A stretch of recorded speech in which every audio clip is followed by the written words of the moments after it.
السلام علیکم ورحمۃ اللہ وبرکاتہ۔ آج ہم سورہ رحمان کی آیت نمبر 8 اسٹڈی کریں گے، جو کہ ہے اللہ تطغوا فی المیزان، تاکہ تم وزن کرنے میں کبھی بغاوت مت کرنا۔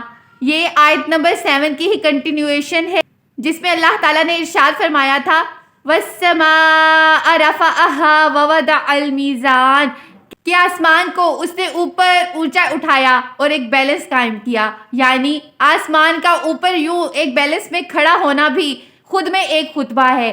ہمیں اس نشانی کے بعد کسی مزید السٹریشن کی ضرورت نہیں کہ کوئی ہمیں بتائے کہ کسی کے حق میں کمی بیشی مت کرو۔ ظلم کی ڈیفینیشن تو آپ جانتے ہی ہوں گے، کسی کو قتل کرنا یا مارنا جسٹ ظلم نہیں ہوتا، بلکہ ناپ تول میں کمی کرنا بھی ظلم ہے۔ کسی کا کوئی بھی حق ہو، اس میں رتی برابر بھی کمی بیشی کرنا ظلم ہے۔ عدل کے ساتھ، انصاف کے ساتھ ایک کافر حکومت بھی سروائیو کر سکتی ہے، لیکن ایک مسلم حکومت ظلم کے ساتھ سروائیو نہیں کر سکتی۔ ناپ تول میں کمی بیشی کرنا، دودھ میں پانی ملانا، آٹے میں کچھ ملا دینا، دودھ میں صرف تک ملا دینا، ان آیات کو سننے اور سمجھنے کے بعد یہ سب کچھ ہمیں زیب نہیں دیتا۔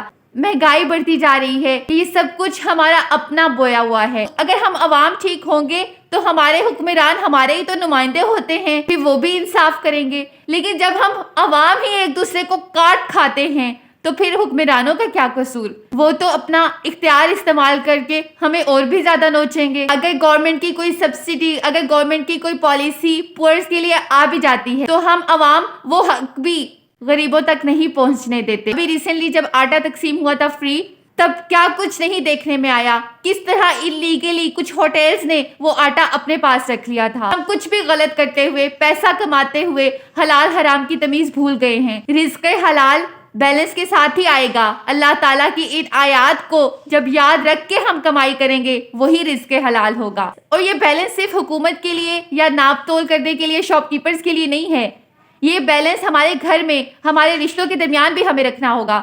ساس بہو، میاں بیوی کا رشتہ، بچوں کے ساتھ رشتہ، اور بھی جتنے رشتے ہیں ان سب میں ہمیں یہ بیلنس رکھنا ہوگا۔ ہمارا یہ بیہیویئر ہوتا ہے کہ اگر ہمیں کوئی چیز اچھی لگتی ہے تو ہمارا جھکاؤ اس کی طرف ہو جاتا ہے۔ اگر ہم گھر میں بچوں سے تنگ ہیں تو ہم جاب پہ اوور ٹائم کرنے کے لیے بھی اگری ہوتے ہیں اور خوشی سے وہ کر لیتے ہیں۔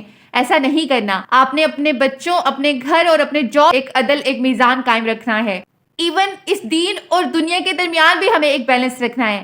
جو اچھا لگا وہ کر لیا، جو برا لگا وہ چھوڑ دیا، یہ والا بیہیویئر ہم نہیں رکھ سکتے۔ ہمیں اپنی زندگی کمپلیٹلی حدیث اور سنت کے مطابق ڈھالنی ہوگی۔ ہماری صحت کا بھی ہمارے اوپر حق ہے، ہمیں اپنا بھی خیال رکھنا ہوگا، اور ہم کوئی بھی کانٹریکٹ، چاہے وہ کسی نان مسلم کمپنی کے ساتھ ہی سائن کیوں نہ کریں، ہمیں اس کانٹریکٹ کو بھی فلفل کرنا ہوگا۔ ہمیں اپنی اخلاقیات، اپنی مورل ویلیوز کا لیول وہاں تک لے کے جانا ہوگا کہ اگر آپ کو روڈ ایمٹی بھی نظر آ رہا ہے لیکن سگنل ریڈ ہے تو ہمیں رکے رہنا ہوگا۔